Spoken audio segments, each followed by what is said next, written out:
할렐루야. 오늘 드릴 설교 말씀의 제목은 다시 그 호숫가에서입니다.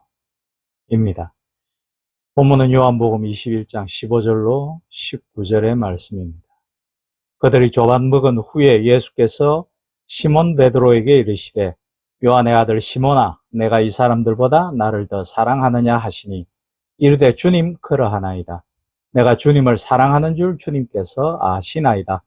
이르시되 내 어린 양을 먹이라 하시고 또 두 번째 이르시되 요한의 아들 시몬아 내가 나를 사랑하느냐 하시니 이르되 주님 그러하나이다. 내가 주님을 사랑하는 줄 주님께서 아시나이다. 이르시되 내 양을 치라 하시고 세 번째 이르시되 요한의 아들 시몬아 내가 나를 사랑하느냐 하시니 주께서 세 번째 내가 나를 사랑하느냐 하심으로 베드로가 근심하여 이르되 주님 모든 것을 아시오매 내가 주님을 사랑하는 줄을 주님께서 아시나이다. 예수께서 이르시되 내 양을 먹이라. 내가 진실로 진실로 내게 이르노니 내가 젊어서는 스스로 띠뛰고 원하는 곳으로 다녔거니와 늙어서는 내 팔을 벌리리니 남이 내게 띠띠우고 원하지 아니하는 곳으로 데려가리라. 이 말씀을 하심은 베드로가 어떠한 죽음으로 하나님께 영광을 돌릴 것을 가르치심이러라. 이 말씀을 하시고 베드로에게 이르시되 나를 따르라 하시니. 아멘. 오늘 우리가 함께 읽은 본문에는 예수님의 제자인 베드로가 다시 주님께 받아들여지는 반전의 드라마가 펼쳐지고 있습니다. 갈릴리 호숫가에서 말씀이죠. 예수님을 세 번씩이나 부인하고 저주하고 떠나갔던 그는 배신자요 실패자였습니다. 그러나 무엇보다 그가 더 불행해진 것은 삶의 목적을 상실해 버린 것이겠죠. 오늘 본문인 3절에 보시면 주님을 상실하고 탈진하여 우두커니 모여있던 제자들 중 베드로는 이렇게 자조적인 독백을 내뱉습니다. 나는 물고기나 잡으러 가겠다. 그 말은 제게 마치 이렇게 들립니다. 믿고 따랐던 주님도 돌아가시고 이렇게 모여 할 일 없이 앉아 있어 봤자 별 볼 일 없으니 예전 주님 만나기 전에 하던 대로 물고기나 잡으러 갈란다 라고 말씀입니다. 여러분, 예수님이 이 갈릴리에서 처음으로 베드로를 만나 그를 제자로 부르셨을 때 주님은 이렇게 말씀하셨죠. 나를 따라오라고. 그러면 내가 너를 사람을 낚는 어부가 되게 하겠다고. 그래서 베드로는 그물을 버려두고 예수님을 쫓아갔습니다. 그것은 삶이 송두리째 바뀌는 대변혁이었습니다. 그러나 그는 다시 물고기나 잡겠다며 시간을 거꾸로 돌려 과거로 돌아가려 하는 것입니다. 그러나 요한복음의 마지막 장인 2장은 베드로의 좌절과 절망을 그리고 있는 것이 아니라 베드로의 재기를 우리에게 보여주고 있습니다. 어떻게 베드로가 재기할 수 있었을까요? 베드로는 스스로를 포기한 사람이었습니다. 그러나 스스로를 포기한 베드로를 포기하지 못한 분이 계셨습니다. 그분이 바로 부활하신 예수 그리스도였습니다. 더 정확히는 베드로에게 3번이나 부인당하며 배신당했던 바로 그분 주님이셨던 것이죠. 요한복음 21장의 이 마지막 장을 읽어보면 어떤 사건이 베드로에게 일어납니까? 바로 3가지 사건이 일어납니다. 첫 번째는 주님이 찾아오셨죠. 베드로가 주님을 찾아간 것이 아니라 처음 주님께서 그를 부르시러 왔던 그대로 주님이 자기로부터 도망가려는 베드로를 찾아오십니다. 그리고 두 번째로 베드로를 향해서 변함없는 그분의 사랑을 증명해 보이십니다. 주님의 사랑은 말이 아니라 행동으로 실천으로 보이시는 것입니다. 우리는 얼마나 많은 입으로 말로 사랑하고 또 세상을 확장시키고 얼마나 많이 전도를 하곤 합니까? 말로만 말이죠. 그러나 주님은 직접 그분의 말씀을 그대로 실천해 보이시고 증명해 보이시는 분이죠. 이 아름다운 재회의 장면은 이렇습니다. 주님은 바닷가에서 생선 요리를 만들어 놓고 제자들을 기다리고 있습니다. 생선 요리에 향연을 준비하고 제자를 기다립니다. 그리고 첫 마디 제자들을 향한 첫 음성이 무엇이었습니까? 베드로와 제자들에게 아침을 먹어라 라고 하십니다. 15절에 저희가 조반 먹은 후에 대화가 시작됩니다. 그들이 모두 아침 식사를 다 마친 것을 보시고 아침 식사를 다 할 때까지 기다리셨다가 예수께서 시몬 베드로에게 말씀하시기를 네가 이 사람들보다 나를 사랑하느냐? 3번 확인하시듯 물어보십니다. 3번이라는 숫자는 베드로에게 트라우마를 일으키기에 충분한 숫자입니다. 그에게는 경악스러운 숫자죠. 그는 3번이나 주님을 부인했기 때문입니다. 더구나 마가복음 14장 71절에 보면 마지막엔 저주하고 맹세하며 주님을 부인했다고 되어 있습니다. 그냥 부인한 것이 아니라, 그냥 모른다고 한 것이 아니라 저주하고 예수님을 저주하고 부인했다라는 말씀이죠. 세상이 나를 버리고 나를 알아주지 않더라도 더구나 내가 주님을 배신하여도 나의 주 되신 하나님의 독생자 예수 그리스도께서는 우리를 결코 버리지 않으신다라는 뜻이 이 구절에 포함되어 있는 거죠. 그러므로 이 하나님의 사랑 앞에 서 보십시오. 그 사랑을 다시 확인해 보십시오. 그리고 그리스도를 만져보십시오. 그리고 그 사랑을 확신하십시오. 그러면 여러분은 또 저는 우리는 모두 재기와 부활이라는 반전 드라마의 주인공이 될 수 있다라고 믿어집니다. 이제 주님의 사랑을 확인하였다면 다음으로 해야 할 일이 있습니다. 그것은 바로 주님의 기대를 확인하여야 하는 것입니다. 주님께서는 네가 나를 사랑하느냐 3번씩 물어보신 후에 새로운 과제를 그에게 줍니다. 뭐라고 말씀하십니까?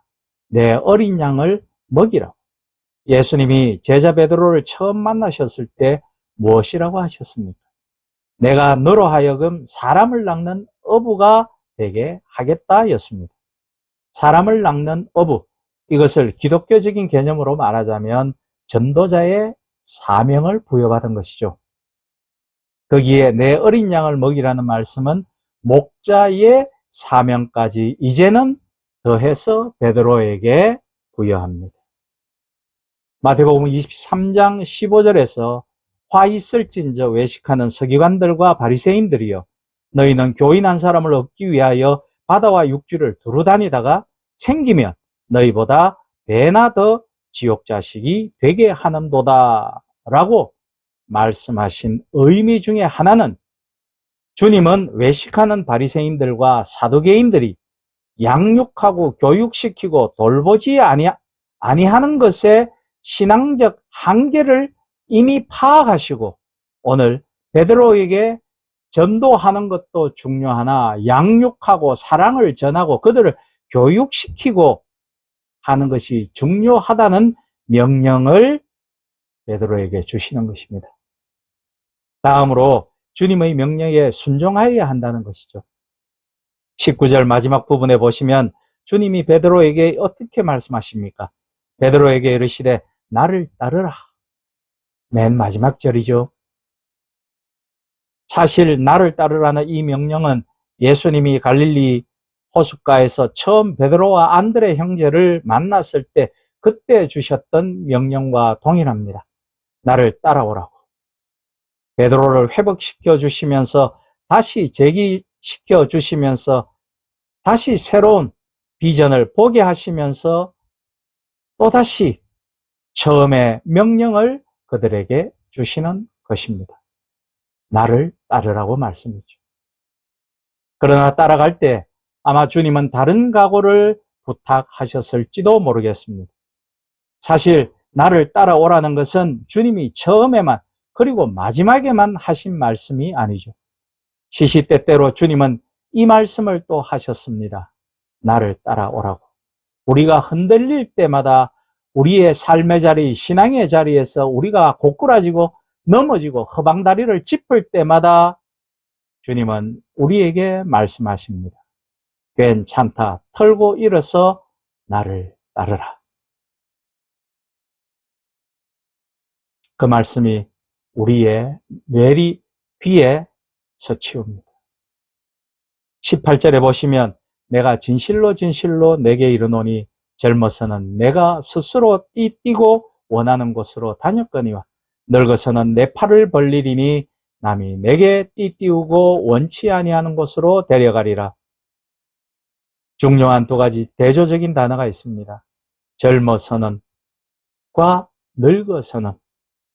젊어서는 내가 내 마음대로 다녔고 네 충동대로, 네 욕심대로, 네 느낌대로, 네 마음대로 살았지만 이제 그러다 보니 젊었을 때는 너무도 많이 넘어지고 또 쓰러지고 절망도 느꼈겠지만 그러나 늙어서는 네 마음대로 살 수 없도록 내가 네 삶 속에 들어가 너를 꼭 붙들어 내가 억지로라도 너를 붙들어 나를 따르게 하리라. 그리고 내 인생의 마지막이 죽음이 승리가 되는 그런 삶을 살도록 너를 붙들겠다라는 말씀이 그 뜻이 그 말씀 속에 있는 것이죠. 19절에 보시면 이 말씀을 하시면 베드로가 어떠한 죽음으로 하나님께 영광을 돌릴 것을 아시고 베드로의 마지막이 영광이기 위하여 그 마지막이 승리이기 위하여 처음도 중요하고 과정도 중요하지만 중요한 것은 여러분과 저가 인생을 끝내는 순간 그 마지막의 결산이 영광스럽고 승리가 되기 위하여 내가 이제부터 강권적으로 너를 붙들고 간섭하겠다. 너는 그런 나에게 순종을 결단하고 나를 따라오너라. 바로 이런 뜻이 들어있겠죠. 그런 각오로 주님을 따라가야 하는 것입니다. 우리는 기꺼이 주님의 십자가를 지고 가야 하는 것입니다. 그렇습니다. 우리가 이 비전을 이루기 위해서는 새로운 각오, 어떤 대가를 지불하고서라도 기꺼이 겸손하게 주님의 능력을 의뢰하면서 따라가겠다는 각오와 결단이 필요한 때입니다. 세계 기독교 선교 역사상 유례없는 부흥과 성장으로 한국교회는 세계의 주목을 받았습니다. 그래서 세계에서 가장 놀랍게 부흥된 한국교회를 우리는 자랑하였습니다. 그리고 자만에 빠졌죠. 부흥되고 성장되어 덩치가 어마어마하게 커진 것은 사실입니다. 그러나 부흥하고도 오늘 사회 속에 지탄을 받고 있는 오히려 자랑할 수 없는 무력한 교회가 되고 있습니다. 그것은 우리의 교만 때문인지 모르겠습니다. 우리의 소명을 망각한 것 때문인지 모르겠습니다. 양육과 교육을 소홀히 하고 바다와 육지를 두루다니며 전도하여 끌어모은 것은 사실이었지만 그들을 제대로 가르치고 내실을 소중히 성장, 발전시키지 못하였으니 거기에서 배나 지옥 자식이 되어 그들은 이단과 사이비로 흩어지고 변질되어 버린 것입니다. 이제 베드로는 달라졌습니다. 그리고 하나님은 그를 다시 놀랍게 쓰십니다. 그 사건이 있은 직후 오순절에 부흥운동이 폭발적으로 일어났을 때에 그 한복판에 서 있었던 주역이 바로 베드로였습니다.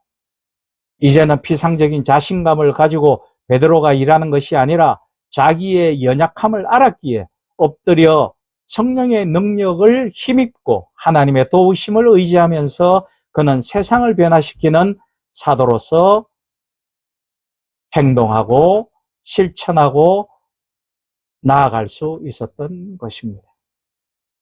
이제 선선한 바람이 물결에 맑게 부딪혀오는 가을의 초입에서 저와 여러분에게도 또 한국 교회에게도 다시 한번 주님의 부르심을 확인하고 우리에게 요청하신 책임을 확인하여 교회 건물을 키우는 것이 아닌 사람을 키우고 사랑을 전하며 양육하고 교육하는 비전을 확인하고 고쳐 세우고 나아가시는